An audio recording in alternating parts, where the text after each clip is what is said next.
साल 2006 में एक फिल्म आई थी, फिल्म रंग दे बसंती। फिल्म रंग दे बसंती में अभिनेता R Madhavan Indian Air Force के एक पायलट का किरदार निभा रहे थे। अजय सिंह राठौर के नाम का ये किरदार मिग विमान चलाते हुए शहीद हो जाता है। इस पर उनकी मां का किरदार निभा रही वहीदा रहमान कहती हैं कि मिग विमान दोबारा बनाए जा सकते हैं, हमारे बच्चे नहीं। फिल्म रंग दे बसंती का ये मार्मिक डायलॉग हमेशा ध्यान आता है जब भारतीय वायुसेना में कुछ दुखद घटनाएं हो गई होती हैं। दरअसल 5 तारीख को एक खबर आई, पाकिस्तान सीमा के नज़दीक राजस्थान के सूरतगढ़ एयरबेस पर एक मिग विमान क्रैश हो गया। उड़ान भरने के साथ ही विमान के इंजन में आग लगी और जेट विमान धड़ाम से एयरबेस की ज़मीन पर आ गिरा। गनीमत रही कि पायलट सेफ बच गया। भारत में मिग 20 विमान के क्रैश होने की घटनाएं इतनी आम हो चुकी हैं कि इसको फ्लाइंग कॉफिन यानी कि उड़ता ताबूत कहा जाता है। मतलब हवा में जांबाजी करता ये विमान कब जमीन पर आ गिरे ये किसी को नहीं पता, उसे उड़ाने वाले पायलट को भी नहीं। इसलिए सवाल यही है कि इतने मिग विमान क्रैश क्यों होते हैं। 20 साल पहले जिस मिग विमान को रिजेक्ट हो जाना था वो अब भी इंडियन एयरफोर्स के सुरक्षा दस्ते का हिस्सा क्यों बना हुआ है। सैकड़ों पायलट की जान मिग विमान से क्यों जाने दी जा रही हैं। सवाल यही है। इस सवाल का जवाब आज हम आपको देंगे। हम आपको मिग विमान के कमाल, क्वालिटीज़ और सबसे ज़्यादा बड़ी बात उनकी कमियां बताएंगे। साल 1964 में MiG supersonic fighter jet Indian air force में शामिल हुआ। शुरुआती जहाज रूस में तैयार हुए थे, उसके बाद भारत में ही इसे असेंबल किया जाने लगा। साल 1985 में मिग 21 विमानों का निर्माण भारत में बंद हो चुका है, लेकिन हम इसके अपग्रेड वेरिएंट का इस्तेमाल कर रहे हैं। एक तरह से समझिए तो मॉडिफाइड वर्जन का। रूस और चीन के बाद भारत मिग विमानों का सबसे बड़ा ऑपरेटर है पूरी दुनिया में। साल 1971 का भारत पाक युद्ध हो या 1999 में हुआ कारगिल वॉर, भारत के लिए मिग विमान का परफॉर्मेंस शानदार रहा है। दोनों ही जंगों की जीत में मिग विमान ने जबरदस्त भूमिका निभाई थी। आपको 2 साल पहले की बालाकोट एयर स्ट्राइक तो ध्यान होगी।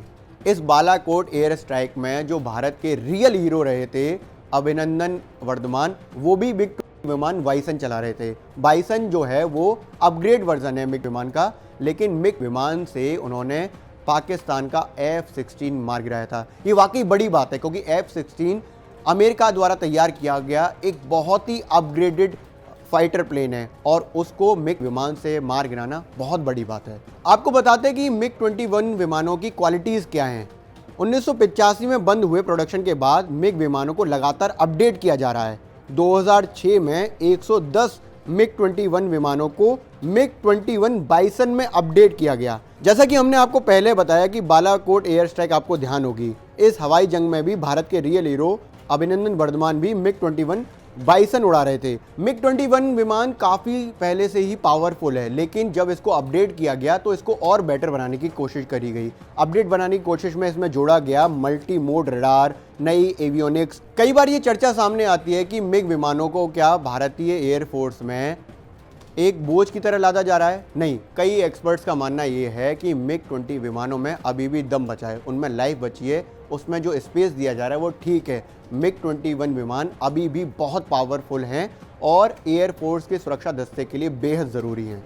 यहाँ सबसे इम्पॉर्टेंट है ये जानना कि मिग 21 विमानों में या मिग विमानों में कमियाँ क्या हैं। इन्हीं कमियों के चलते सबसे ज़्यादा मिग विमान क्रैश होते हैं। दरअसल किसी भी मशीनरी की एक लाइफ होती है। 1964 में भारतीय एयरफोर्स के सुरक्षा दस्ते का हिस्सा बने ये मिग विमान 50 साल से ज़्यादा अपनी सर्विस पूरी कर चुके हैं। 50 साल किसी भी एक लड़ाकू विमान के लिए जो लाइफ होती है वो काफ़ी होती है। अब 20 साल पहले ही इसको रिजेक्ट करने की रिकमेंडेशंस आ चुकी हैं, लेकिन अब तक ये विमान चलाया जा रहा है।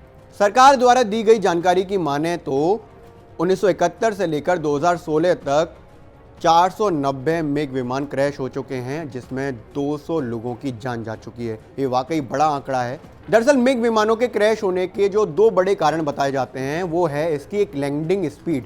जब मिग विमानों को लैंड किया जाता है तो इसकी स्पीड 350 किलोमीटर पर आवर से ज़्यादा होती है, मतलब 350 किलोमीटर पर आवर से ज़्यादा पर ये लैंड होता है। जब रनवे पर ये लैंड होता है तो इतनी ज़्यादा स्पीड में होता है, इस वजह से कई बार इसके इंजन में आग लग जाती है और ये क्रैश हो जाता है। इसके साथ ही एक बड़ी दिक्कत ये है कि जब हवा में कुछ दिक्कत आती है और पायलट को इजेक्शन करना होता है, मतलब एग्जिट करना होता है, मिग विमानों से बाहर निकलना होता है, तो इसका इजेक्शन लेट है, जिसकी वजह से पायलट उसमें ही शहीद हो जाता है। कई स्टडी ये बता रही है कि मिग 21 विमानों को अभी तक एयरफोर्स इसलिए रिजेक्ट नहीं कर पा रहा है कि तेजस फाइटर प्लेन पूरी तरह से तैयार नहीं हुए हैं।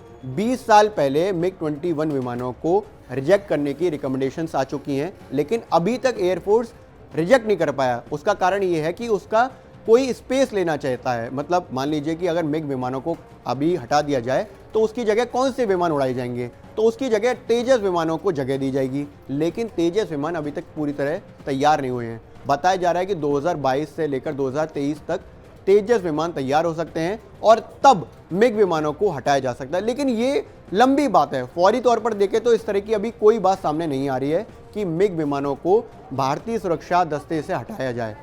वाकई ये गंभीर विषय है कि किसी भी मशीनरी की लाइफ 50 साल से ज़्यादा हो गई हो, पूरी दुनिया में वो रिजेक्ट हो गई हो, भारत में भी रिजेक्शन के साफ बात कर दी गई हो, लेकिन तब भी उसे उड़ाया जा रहा है।